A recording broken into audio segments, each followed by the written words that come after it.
Retrouvons-nous au musée du doudou.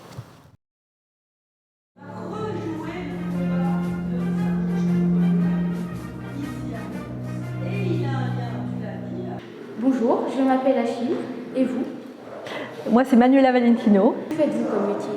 Alors, je suis la conservatrice des patrimoines UNESCO pour la ville de Mons. Quel est le rapport entre l'UNESCO et le doudou?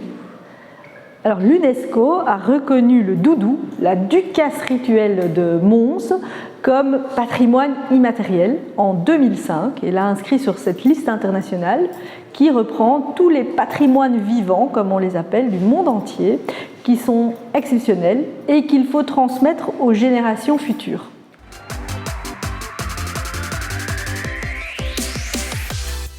Vous avez dit un patrimoine immatériel, mais qu'est-ce que c'est un patrimoine immatériel? Alors justement, un patrimoine immatériel, c'est un patrimoine qui n'est pas matériel, c'est un patrimoine vivant, c'est un patrimoine qui se joue et qui se fait par les gens, depuis parfois très longtemps, et qui est transmis aux générations futures. Et ça s'oppose à un folklore. Un folklore, c'est quelque chose que l'on va refaire à chaque fois de la même manière.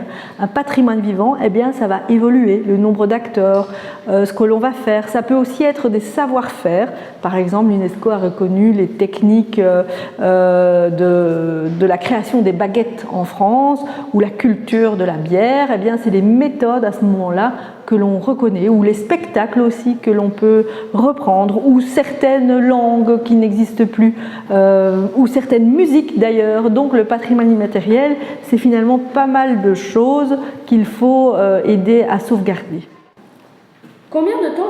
Depuis combien de temps le doudou est classé dans l'UNESCO? Alors le doudou est reconnu par l'UNESCO depuis 2005 déjà. Saviez-vous que le doudou était fêté dans d'autres villes? Le doudou est encore aujourd'hui joué dans d'autres villes, mais au travers de l'histoire, il a été joué aussi dans d'autres lieux, notamment en Chine, pendant la Deuxième Guerre mondiale aussi, comme on s'était occupé dans d'autres villes. Bien sûr, aujourd'hui, on peut parler du combat qui se joue à Louvain-la-Neuve chaque année par les étudiants de l'université.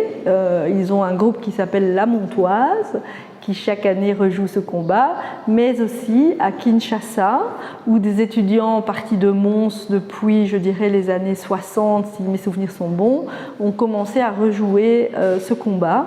Et c'est très chouette à voir parce que les personnages et les costumes sont réinterprétés. Et encore aujourd'hui, à la fin du combat de Mons, il y a une tradition d'envoyer un message à Kinshasa et inversement pour dire que le dragon a été terrassé.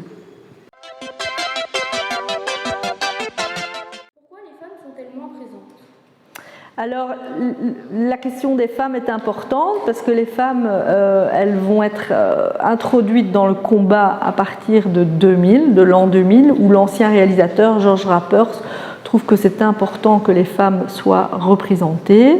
À l'époque, elles ne sont que deux parce qu'elles symbolisent la ville, donc la ville actuelle et la ville ancienne aux couleurs de Sainte-Vaudrue.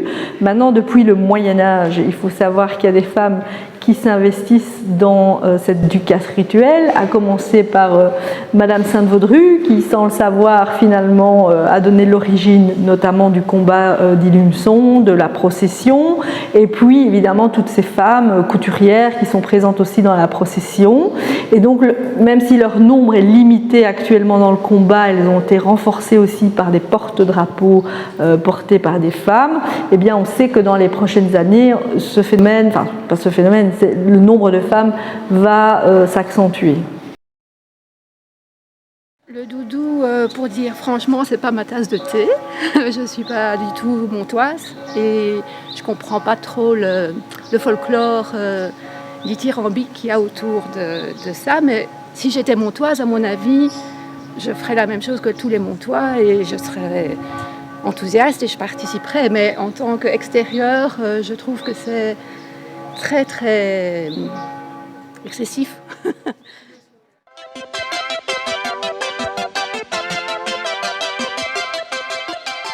tout cas, nous,